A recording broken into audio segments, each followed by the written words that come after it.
আগে। চিঙ্কি আমি যাব আগে। মা বলো না গাট্টুকে যাতে আমায় যেতে দেয়। চিঙ্কি আগে গট্টু যাবে, তারপরে তুমি যেও। ইয়েস। শেষমেশ গাট্টু সুযোগ পেয়ে যায়। গাট্টু সবুজ পর্দার সামনে এসে দাঁড়িয়ে যায়, কিন্তু পেছনে ঘুরে পর্দা দেখেও বলে, আরে না, আমরা কি এইটাকে পাল্টাতে পারবো? আমার লাল রঙের পর্দা দরকার। না, পাসপোর্ট সাইজ ফটোর জন্য সবুজ পর্দা দরকার হয়। গাট্টু ওনাকে ওনার কাজ করতে দাও। ঠিক আছে, সোজা দাঁড়াও বাবা।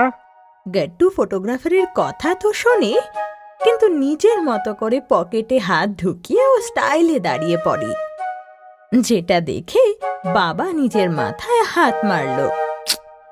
গট্টু বাবা সোজা দাঁড়িয়ে থাকো, পাসপোর্ট সাইজ ফটো নেওয়ার আছে, সোজা দাঁড়িয়ে থাকো বাবা।